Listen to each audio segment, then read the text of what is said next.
The voice India Bharat की आवाज लगातार इस धर्म युद्ध को कवर कर रहा है। गो प्रतिष्ठा धर्म युद्ध, तमाम साधु संत अलग अलग जगहों से आए हैं। हाई कोर्ट से वकील साहब भी हमारे साथ हैं। किस तरह से देखते हैं इस धर्म युद्ध Mrigendra Upadhyay, advocate, high court Lucknow. अब इसको जो है महाराज जी के ऊपर चूंकि तमाम प्रकार के आरोप लग रहे हैं, आप देखे होंगे कि सपा सपोर्ट कर रही है, कांग्रेस सपोर्ट कर रहे हैं, तरह तरह के आरोप लग रहे हैं, जबकि हम लोग गौरक्षा के लिए महाराज जी निकले हुए हैं, हम लोग उनके साथ में हैं।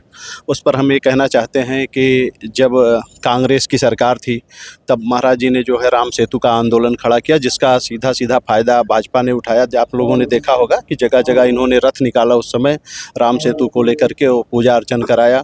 उसके बाद में उनके उनके जो उन्होंने खड़ा किया आंदोलन, उस आंदोलन को भाजपा ने भुनाया।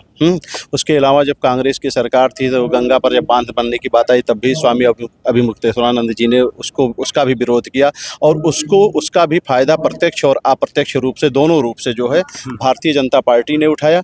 उसके बाद जब 2015 में सपा की सरकार थी और जब मूर्ति विसर्जन के लिए विवाद था, तो उस मूर्ति विसर्जन को लेकर के महाराज जी आगे आए और स्वामी अभिमुक्तेश्वरानंद जी, और उन्होंने विरोध किया और उनके ऊपर लाठियां पड़ी। तब भी यही भाजपा उनको उस समय ये कह करके फायदा उठाया कि हमारे साधु संतों का अपमान किया जा रहा है, हमारे धर्मगुरु का अपमान किया जा रहा है, और ये हिंदुवादी सरकार नहीं, हिंदुओं की विरोध वाली सरकार है, ये कह करके फ़ायदा उठाया। लेकिन जब माघ मेले में अभिमुक्तेश्वरानंद जी गए, उनको स्नान नहीं करने दिया गया, हमारे बुजुर्ग संत थे, उन संतों को मारा पीटा गया, बटुक संतों को भी मारा पीटा गया, जूते से मारा गया, उनकी चोटियाँ खींची गई, तमाम प्रकार से अपमानित किया गया।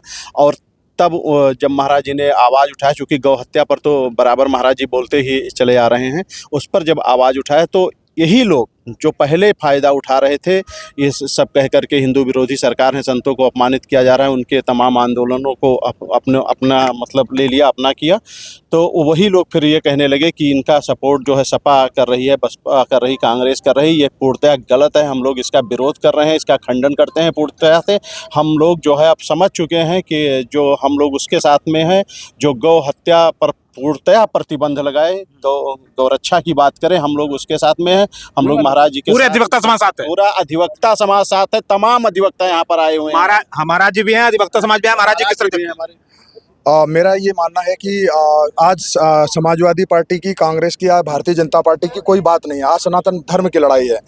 ये ऐसा नहीं है कि भारतीय जनता पार्टी में ही सनातनी है, सारे राजनीतिक दलों में सनातनी है। जो भी सनातनी भाई बहन है इस धर्म युद्ध में आना चाहते हैं तो उनको अपने मन से ये धर्म युद्ध में सम्मिलित हों, क्योंकि अगर आज इस धर्म युद्ध में सम्मिलित नहीं होंगे तो धीरे धीरे सनातन धर्म का अस्तित्व खत्म हो जाएगा।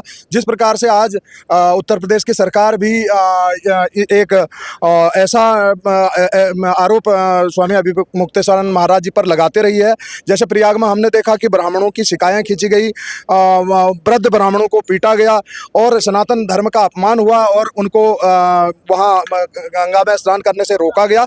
तो इसमें मुझे यह लगता है कि जो सरकार, मौजूदा सरकार है, उसमें भी सनातनी है, जो कि मुख्यमंत्री योगी आदित्यनाथ जी एक सनातनी है और एक पीठ के पीठाधीश्वर भी हैं, और उनको इस जो हवा चल रही है इसको यहीं पर पूर्ण विराम लगाना चाहिए और थोड़ा झुक करके सनातन को अगर बचाना है तो दोनों तरफ से सामंजस्यता का माहौल बना करके एक रास्ते को सनातन में ले जाना पड़ेगा। नहीं तो मुझे लगता है कि आने वाले कई वर्षों में ये सनातन दो भागों में बढ़ जाएगा। जैसे पहले हिंदू मुसलमान वाली एक लड़ाई थी, तो आज जो है सनातन भाई भाई से लड़ रहा है, तो क्या मतलब है? आप कौन से दिशा में इस देश को ले जा रहे हैं, आप कौन से दिशा में इस प्रदेश को ले जा रहे हैं? तो मेरा ये मानना है कि मुख्यमंत्री जी को इसमें स्वयं इन्वॉल्वेशन कर करके, इसमें अपने आप को बीच में ला करके, मध्यस्थता कर करके इस प्रकरण को इसका समाप्त होना चाहिए। क्योंकि अभिमुक्तेश्वरानंद महाराज जी तो एक ऐसे युद्ध की तरफ दौड़ पड़े हैं, ये युद्ध नहीं रुकने वाला है।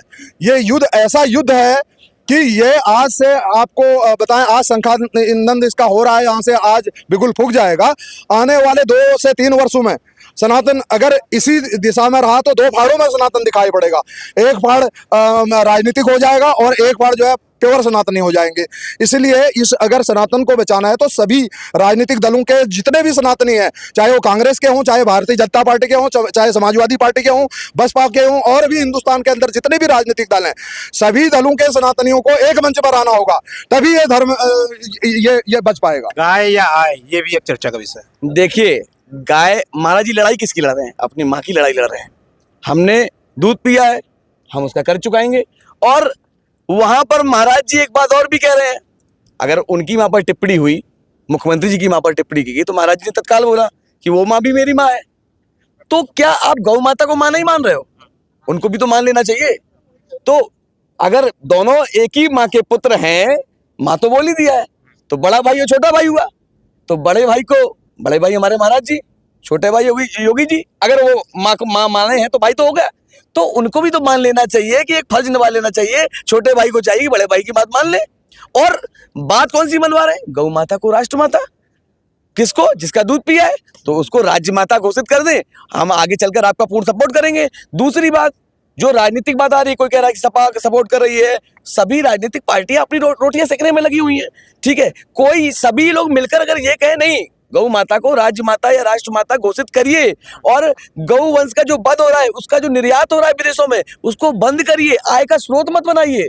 जैसे आप बोल रहे हैं गाय या आय, तो सीधी सी बात है, आज बीफ मामले में मैंने देखा उत्तर प्रदेश में भी कई फैक्ट्रियां ऐसी जो कार्य कर रही हैं और उनके लाइसेंस हैं। मैंने अभी नेट से एक नाम निकाला था, उसमें भी साफ साफ लिखा हुआ है कि बीफ के बारे में लिखा हुआ है, जो उत्तर प्रदेश में भी उसका फैक्ट्री का विवरण दिया हुआ है। तो ये सब चीजों को बंद होना चाहिए, पूर्णतः इस पर रोक लगनी चाहिए। और हमारी जब राष्ट्र माता या राज्य माता हो जाएगी तो हमारी गौ माता के खिलाफ कोई देख नहीं पाएगा अधिकृत रूप से। अभी तो हमारे लिए वो माँ है, राष्ट्र माता भी है और राज्य माता भी है, लेकिन सरकार को चाहिए अधिकृत रूप से उसको घोषित कर देंगे तो कोई उंगली नहीं उठा पाएगा। योगी जी ने कुछ नियम भी बनाए हैं, आज आप लोगों के लिए गाइडलाइन है, उसका भी पालन करना होगा। नियम अपनी जगह है और धर्म युद्ध अपनी जगह है।